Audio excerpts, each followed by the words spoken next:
আজকে চিকেনের রেসিপি। প্রথমে চিকেনটাকে ধুয়ে ভালো করে ভিনিগার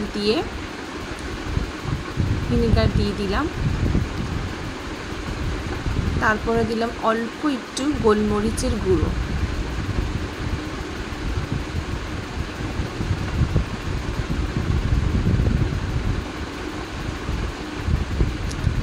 তারপর দিলাম একটুখানি নুন,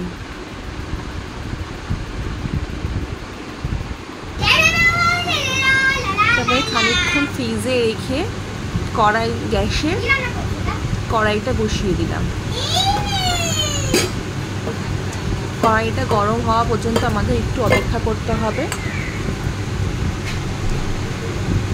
গরম কড়াইতে খানিকটা তেল দিলাম, সর্ষের তেল অবশ্যই, যেটা কেন চিকেন রান্নাতে সবসময় সর্ষের তেলটাই ব্যবহার করা উচিত, তাতে চিকেন স্বাদ হয়। তেলটা গরম হবে, এরপর আমরা আলু ভাজবো, মাংসের আলু। গরম তেলে মাংসের আলু দিলে গায়ে ছিটিয়ে আসে তেল, সেই জন্য আমরা গরম কড়াইতে তেলের মধ্যে আমরা নুন দিয়ে দিলাম, যাতে আলু দিলে না তেলটা না ছিটকায়।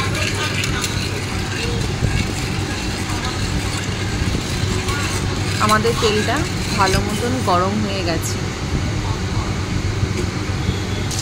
এবার কড়াইতে আলু দিয়ে দিলাম। আলু দেওয়ার পর খানিকটা হলুদও দিয়ে দিলাম আলুতে, যাতে আলুটা একটু হলুদ রং হয়। ভালো করে নাড়াচাড়া করছি। আলুটা যতক্ষণ ভাজবো ততক্ষণ না আলুটা লাল হয়ে যাচ্ছে। এবার একটু ঢাকা দিয়ে দিলাম 2 মিনিটের জন্য। এবার কড়াই ঢাকাটা খুলে দেখবো আলু কতটা লাল হয়েছে। বেশ ভালো হালকা হালকা লাল হয়ে এসেছে। অবশ্যই গ্যাসের আঁচটা একটু সিম করে দিতে হবে, লো ফ্লেমে ভাজতে হবে, যাতে আলুটা পুড়ে না যায়। এরপর আলুটাকে তুলে আমরা অন্য পাত্রের মধ্যে রেখে গরম কড়াইতে পেঁয়াজ কুচি দিয়ে দিলাম।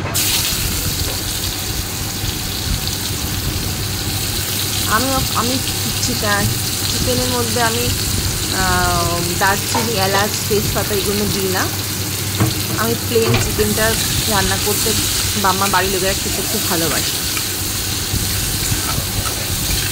পেঁয়াজটা লাল লাল করে ভাজবো, যতক্ষণ না পেঁয়াজটা একটু লাল লাল হচ্ছে ততক্ষণ একটু আমরা অপেক্ষা করব। এবার ঢাকাটা খুলে দেখবো পেঁয়াজটা কতটা লাল লাল হয়েছে। বেশ পেঁয়াজটা হালকা ব্রাউন কালার হয়ে গেছে। এবার আমরা একটু নাড়িয়ে চাড়িয়ে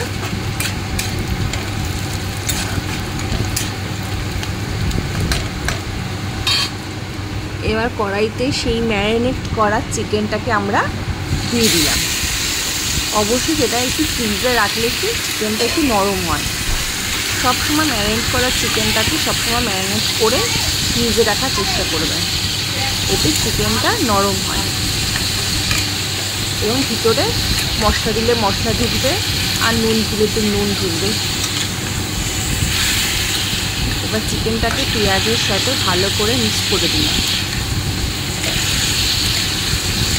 ভালোভাবে নাড়িয়ে চাড়িয়ে এবার আমরা ঢাকা দিয়ে দেবো চিকেনটাকে, যাতে পেঁয়াজ থেকে জলটা ছেড়ে আসে।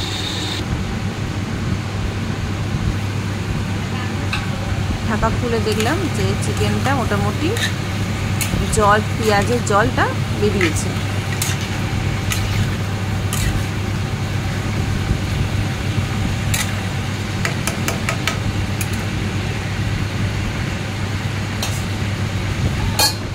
আবার একটু ঢাকা দিয়ে দিলাম। এবার ঢাকাটা খুলে আবার একটু নাড়িয়ে দেখলাম যে কতটা চিকেনের পেঁয়াজের জলটা শুকিয়ে গেছে কিনা। পেঁয়াজের জল শুকাওয়া পর্যন্ত অপেক্ষা করতে হবে। এরপর আমরা একে একে মশলাগুলো দিতে থাকবো। প্রথমে দিলাম আদা আর রসুন বাটা, তারপর দেবো হালকা একটু লঙ্কার গুঁড়ো, কেন যেহেতু বাচ্চা খাবে তাই। এরপর দিলাম একটু হলুদ গুঁড়ো,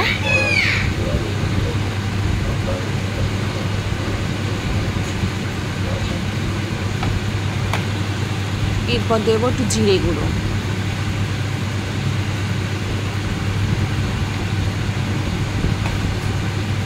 তারপর একটু ভালো করে নাড়িয়ে নিলাম। সমস্ত মশলাটাকে মাংসের সাথে মাখিয়ে মিক্স করে দিলাম।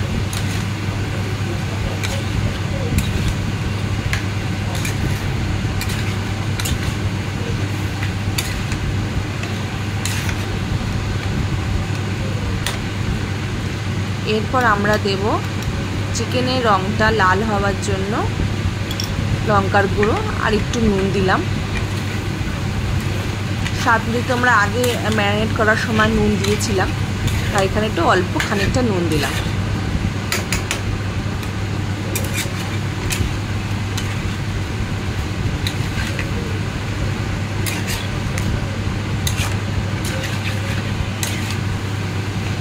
ভালো করে নাড়িয়ে চাড়িয়ে এরপর আমরা দেব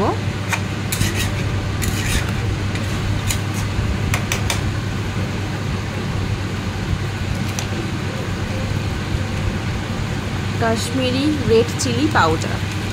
যেহেতু আমরা লঙ্কা গুঁড়োটা অল্প দিয়েছি, ঝাল যাতে কম হয় সে আর কালারের জন্য আমরা কাশ্মীরি লঙ্কা গুঁড়ো দিলাম। আর আমি গরম মশলাটা ম্যাক্সিমাম চিকেন কষার সময় দিয়ে দিই। অনেকে চিকেনটা রান্না হবার পর নামাবার আগে দেয়, আমি কষার সময় দিয়ে দিই। এরপর দেবো আমরা 2টো টমেটোর পিউরি, টমেটোটাকে ঘষে পিউরি বার করে দিলাম। এরপর ভালো করে সমস্ত মশলার সাথে টমেটো পিউরির সাথে ভালো করে চিকেনটাকে ভালো করে নাড়াতে হবে, যাতে চিকেনের গায়ে মশলাগুলো ঢোকে।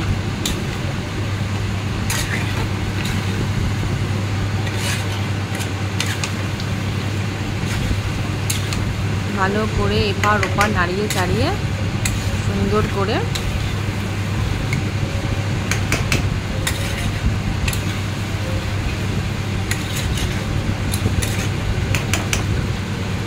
এরপর একটুখানি ঢাকা দিয়ে দেবো চিকেনটা একটু সেদ্ধ হওয়ার জন্য।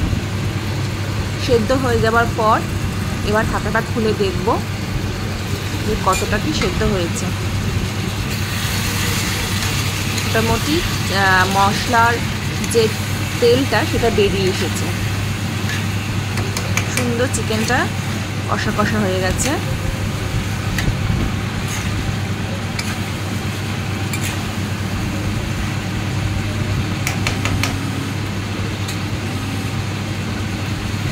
এবার ভেজে দেওয়া আলুটা দিয়ে দিলাম চিকেনের মধ্যে।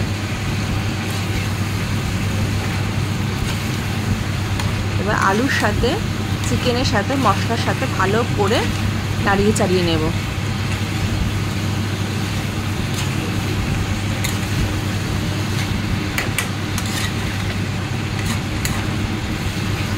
কেন আমাদের আলুটাকেও চিকেনের সাথে সমানভাবে সেদ্ধ করতে হবে।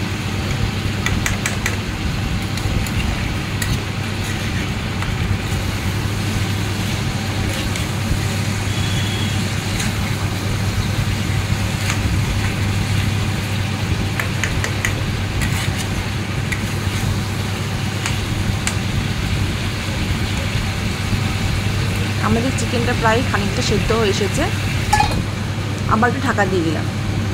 ঢাকা দিয়ে দিয়ে সেদ্ধ না করলে চিকেন আলু দুটোই সেদ্ধ হবে না।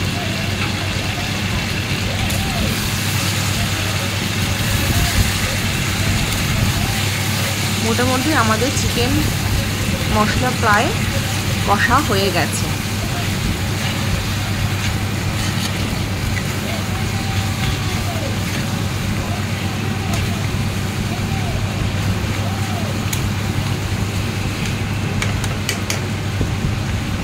আমি চিকেনে জল দেওয়ার জন্য সবসময় উষ্ণ গরম জলটাই ব্যবহার করি, এতে চিকেন ভালো টেস্ট হয়।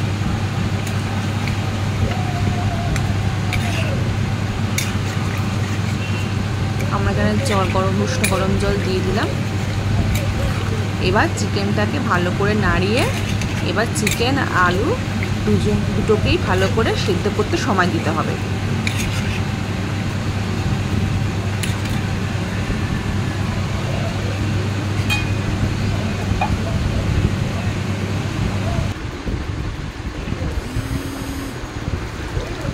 ঢাকা তুলে দেখলাম যে চিকেন আর আলুটা সেদ্ধ হয়েছে কিনা, দেখি কতটা কি সেদ্ধ হয়েছে। মোটামুটি আলুটা সেদ্ধ হয়ে গেছে, আর আমাদের চিকেনটাও অবস্থা দেখি কীরকম, চিকেনও সেদ্ধ মোটামুটি সেদ্ধ হয়ে গেছে। এবার আমরা চিকেনটাকে একটু ফুটিয়ে নামিয়ে নেব। আমাদের চিকেন রান্না কমপ্লিট, ঢালাও হয়ে গেছে, একদম শেষ পর্যায়ের চিকেন।